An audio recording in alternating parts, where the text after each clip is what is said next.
Good afternoon. ACME stands for Arts, Communication, and Media and Education. And in the mid-1990s, we were grappling with an issue. How could we connect world-class experts, professionals, into classrooms on a sustained basis and level the playing field? How could we overcome geographic barriers and access for students who normally did not have access to professionals in certain fields? And in 1996, ACME was launched. It was launched in 2 colleges and 1 high school in Alabama, 3 Cal State systems in California, and 1 high school in California. And it was launched as ACME Animation, using animation as the tool to engage students in the visual media and the visual arts, and also at the advanced end to give students an opportunity to polish their skills and get into careers that they would never have had an opportunity to get into. So in 1996, in partnership with the California Education Backbone, at that time it was 4CNet, and using the VTEL system. How many in the room remember the old VTEL systems, teleconferencing systems? They were $60,000. So there were a lot of barriers to overcome at that time to try to bring this connection into the classroom. And we piloted it for 3 years, actually for 5 years, and then in 2002 we launched an online version so that we could try and scale this through the internet, thinking that that would be an easier way to bring the program into the classrooms. It was not, because at that time the classrooms, they didn't have email addresses, the students didn't have access to the firewalls. You know, there were firewalls in the classroom. People were not they just weren't used to this. So it's taken a long time to get to this point, but we are using video conferencing strongly throughout California, and we're in 8 other states. And we've developed an online platform that works in conjunction with the video conferencing program that we're going to show you today. And since we are about media and education, we're actually going to show you some videos so that you can see in detail what we're doing in the program that we have, and then afterwards we can answer some questions. Technology, glasses.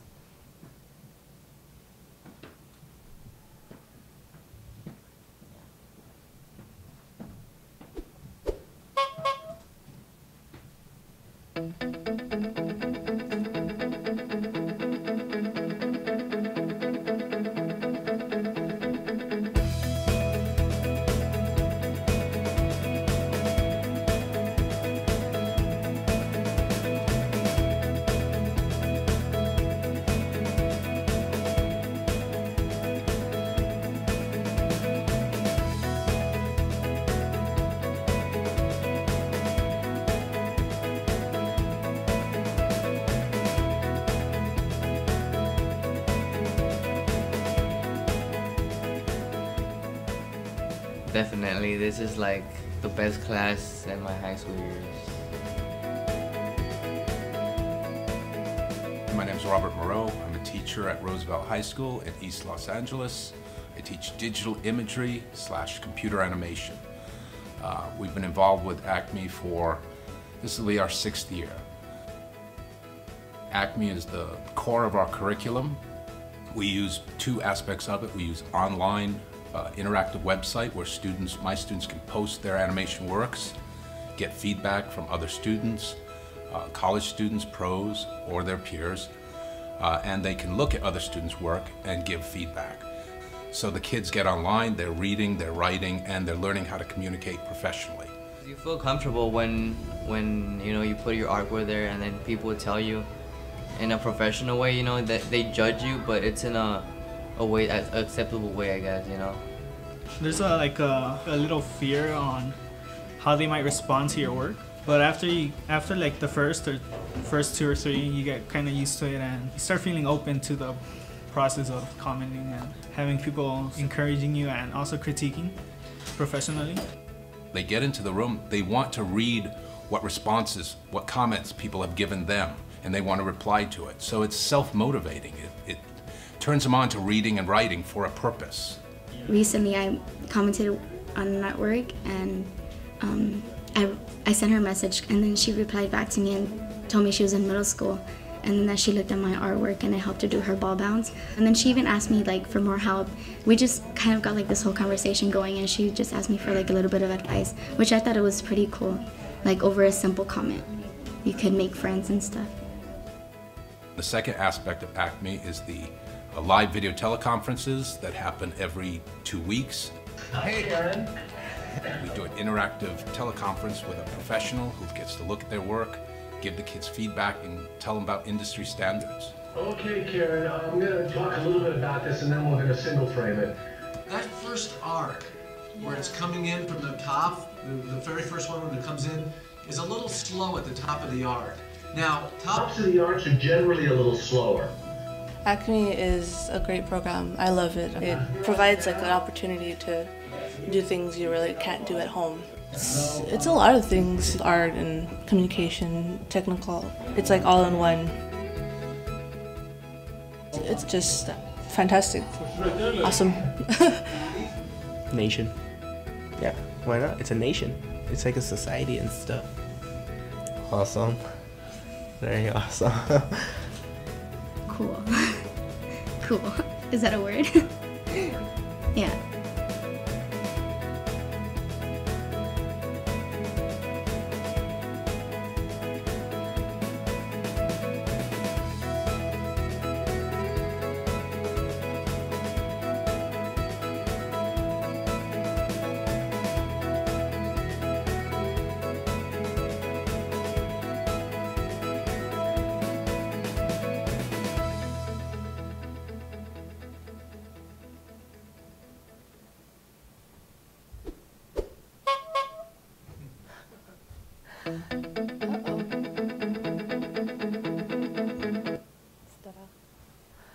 That was obviously in a high school setting. We're also working in middle schools.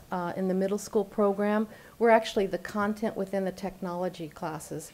They have to have a technology class in middle school, and a lot of the teachers were struggling with what kind of content could I use to engage my kids.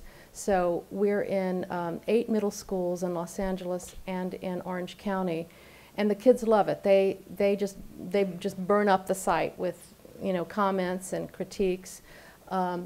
We are also in community colleges and in universities. Obviously at this level, it isn't about becoming a professional animator. Some of them have gone on and will go on to become professionals in the creative industries, but it's really about engaging them to think and to have fun and to explore.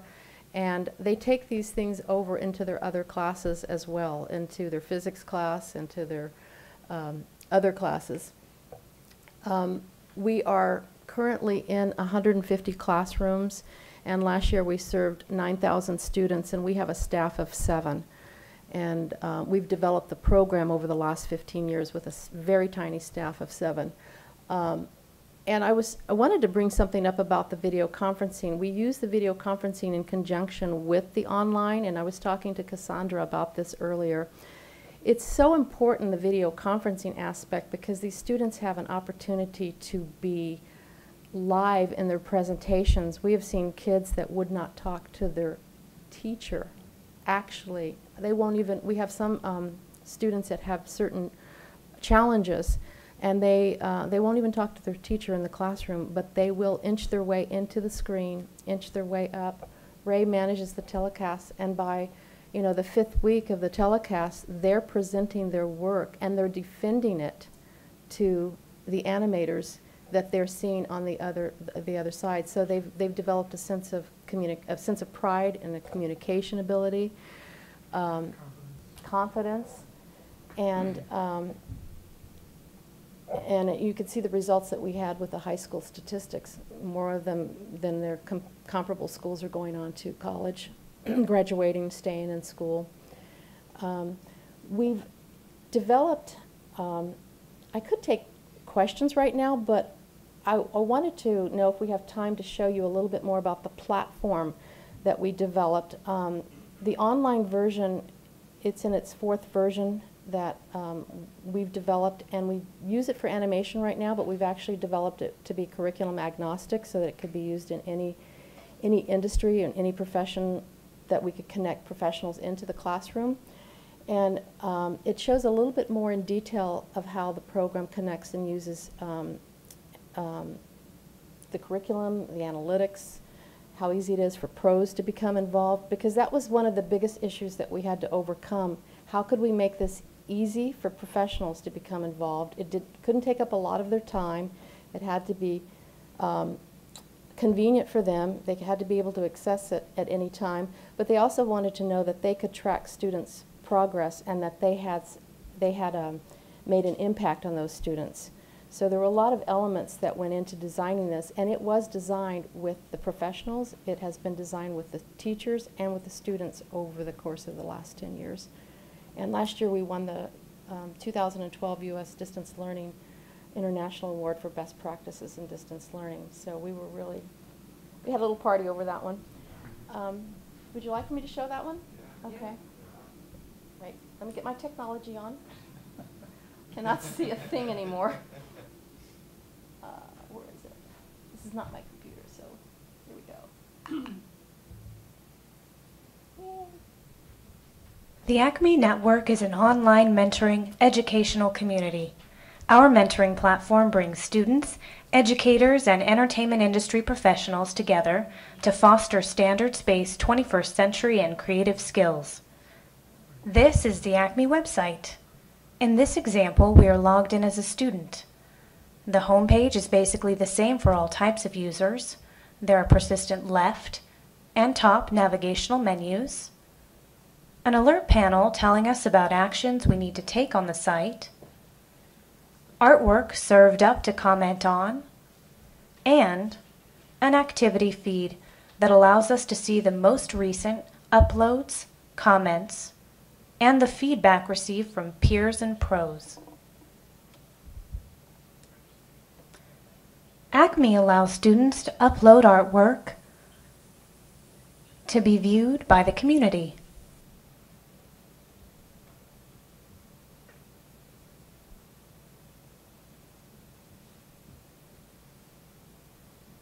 And to browse a gallery of artistic categories to give feedback to others.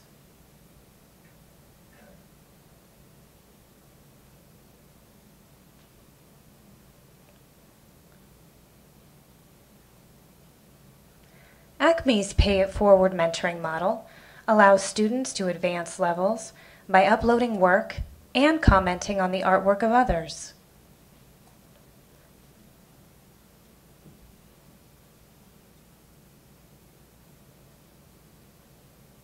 By giving feedback to others, students practice communication, critique, and social skills in a closed and safe community.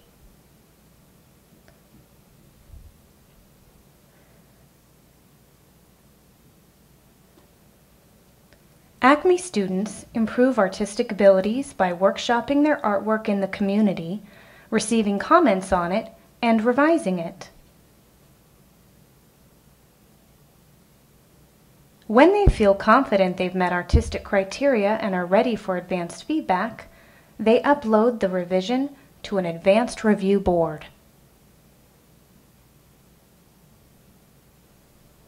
Students can advance through 3 levels on ACME. Level 1 for fundamentals and basic principles, Level 2 for advanced students, and Level 3, frequently at the college or art school level, for those who have decided to build a professional portfolio in the pursuit of an industry career. ACME gives students access to an additional pool of peer and professional mentors. Here, we are logged in as a pro.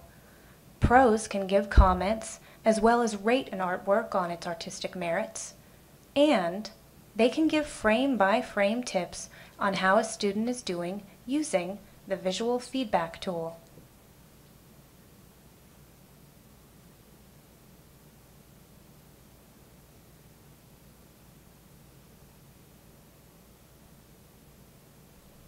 At each level, students must meet specific upload and comment criteria to gain access to higher levels of feedback. At Level 3, students build a vetted professional portfolio with feedback on their body of work and personal testimonials by pros. All comments are visible on the website to all users. So while the student benefits from the feedback, so too does the entire ACME community. Here, we are logged in as a teacher. Teachers and students have a class activity feed that allows them to monitor what feedback was given within their own classroom. To access the comments outside of the class, members can use the gallery comment filters or the bookmark feature to monitor the entire mentoring exchange. Finally, ACME offers its community access to additional resources, such as video tutorials and artistic challenges. ACME also hosts competitions throughout the year. Interactions are extended past the closed community via Facebook, Twitter, and our website, highlighting community achievements and sharing news and resources.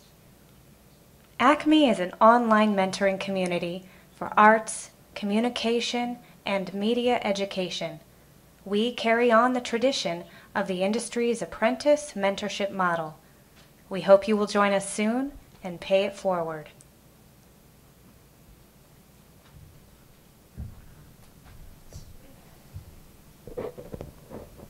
Well, this is our fourth rendition of the website, I think, and a couple things we tried to do with this rendition.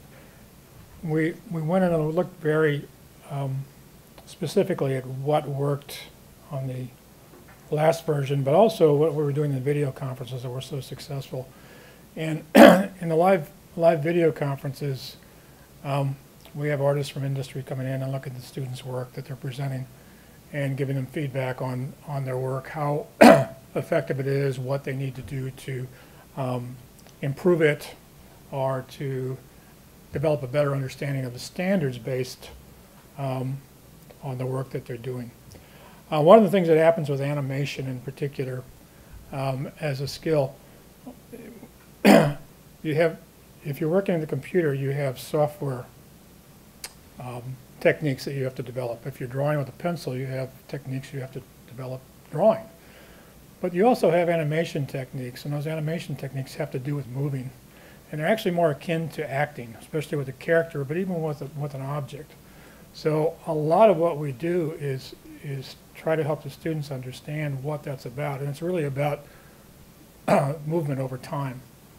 So on the website, we decided we would instill the animation standards on the website that the students would have to develop their work around. So when she talks about a bouncing ball, I think the student in the first The ACME Network is an online mentoring educational. That should be okay. There you go. When the student in the first video talked about a bouncing ball test. A bouncing ball test is probably one of the first basic animation tests that you do to learn how to make something move in an animated sequence. And it hits on maybe 6 or 7 of the animation standards that a student has to understand in order to take that those skills and incorporate those into more advanced animation. In other words, maybe a character walking, or a character tripping and falling down, or jumping over a mud puddle or something like that. So taking these standards, the students, when they upload their work, they have to identify the standards they're working with. The standards in turn also are linked to AP art standards and national design standards. So the teachers and the students can also see how their basic art skills are developing as they're going through the animation exercises. And those in turn also are linked to 21st century technology standards, which we've been able to incorporate in the website. So as each student uploads their work and they hit these milestones or these standards with their work through the upload process and the utilization of the website tools, it keeps track of what they're doing. So at the end of the semester, at the end of any given time, they can look at their totals of technology technology skills, animation skills, and art skills, and see where they're at in the that part of the semester or the school year. So we're kind of proud of that. So it starts to give us a way of tracking what the students are doing, and also gives us the teachers a way of tracking what the students are doing. It leads us to a great way to be able to assess how effective we're being here. So anything else? I think we might ask if there's any questions that anyone has.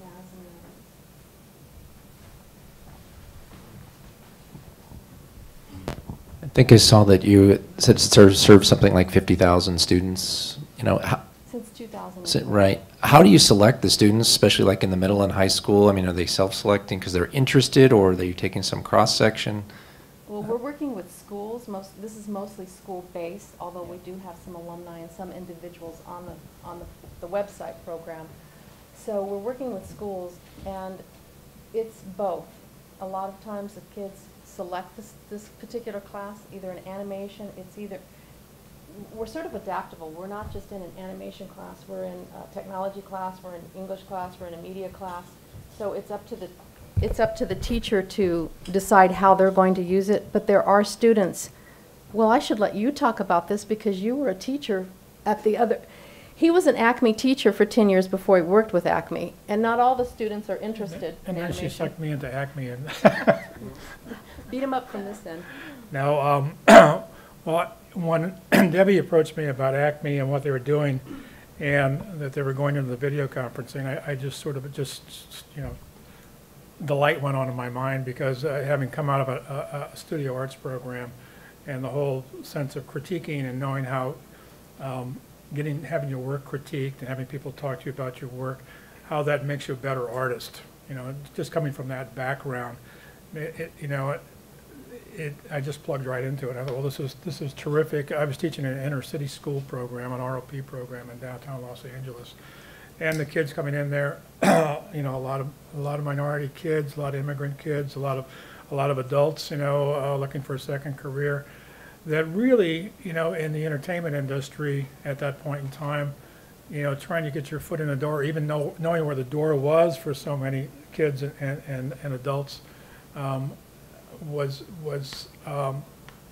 not there. I mean, and that's sort of what ACME ended up providing, at least in my classroom. And I think in all of our classrooms, that's really what we do. We open a door for these kids and many times adults as well that wasn't there before. They have the opportunity to see what's involved in getting into media, digital media, the arts, and film and animation. It's just it's just a great place for them to start off. And many of the kids, like Debbie said, many of them do not go into animation, or they do not go into digital media, but they're exposed to it, and that's the important thing. Or they didn't have that exposure before. It was very limited at any rate. Now they're getting firsthand accounts from the people that work there. Yeah, and I hear from a lot of the teachers that there are students that come into the class, they did not want to be there, but then they get engaged after they're there because they didn't know what this was. And some of them, on our surveys, we've had some of the students say, I'm glad I took this class. I don't want to be an animator. It's too hard. I want to be a brain surgeon. No kidding. And the funny thing is one of our artists who was on our video conferencing sessions, he's an animation supervisor. He started out as a doctor. He was actually a brain doctor, and he said animation was harder for him. So it's both. It's both. Thank you, Debbie. Any other questions? Just a comment. I have a pretty loud voice. I just love what you're doing, and I love it when one of the students says, "It's a world. It's like a country."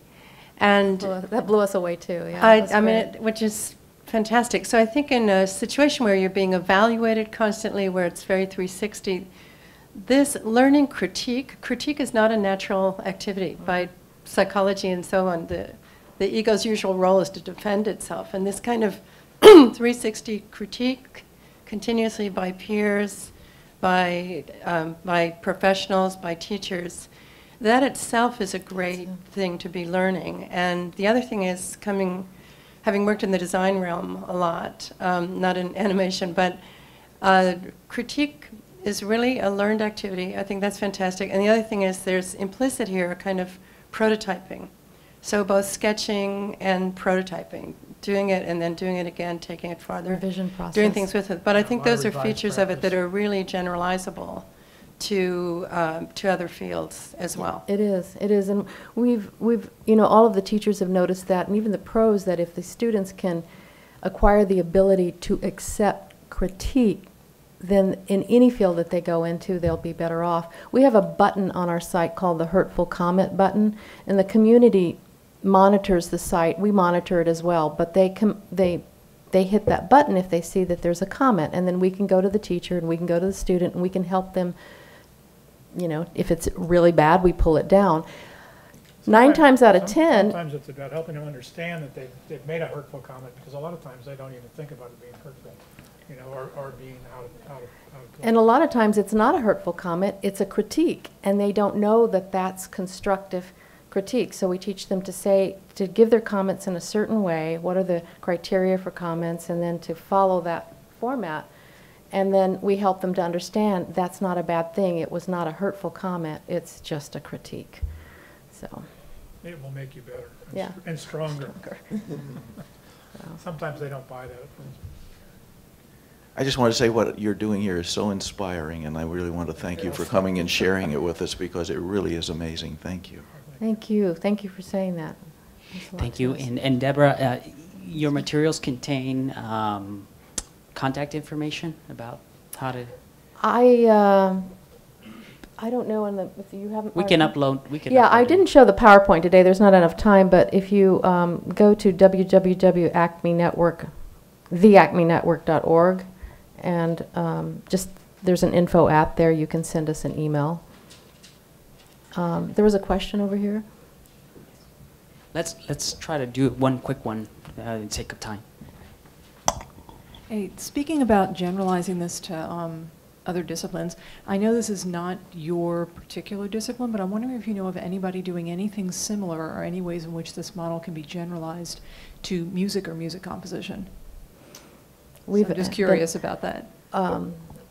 I don't, but it would be, my daughter is a musician and she told me she wants to do ACME music. We did do a pilot in the early days in 2004 and 5 when we were just launching our website. We did do a pilot with the National Academies of Science in botany, and then that launched off into another program, but they don't have the 3 tiers. We focus on, one thing that sets us apart in this is that we always focus with the professionals backwards. They set the bar. The professionals set the bar. That is the field that you are going into. And the teachers, they validate what the teachers say many times, and they educate the teachers most often, but they set the bar. But that's a great question. I don't know of any personally, but if you'd like to call us. I think it would slide right in there. Yeah.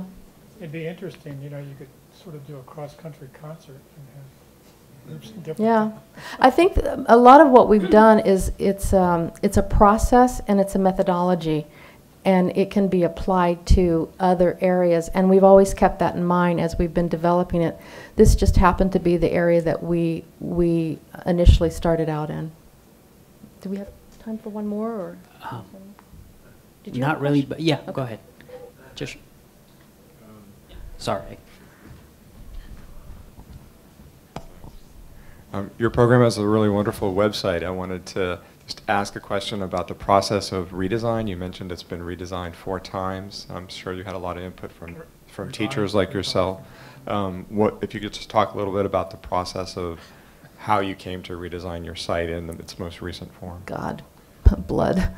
We actually did it without blooding too much blood, I guess. No, it was totally, it's when it launched in 2001 or 2, we had 30 students around the world, and we did it from an individuals and not classroom base, and we were just trying to figure it out. There was no Facebook or any of this back then, And then in 2004, we took all the feedback from all of those students, and we looked at it. We're looking at it for specific ways, and that students are learning, how they're making comments, how we can refine it.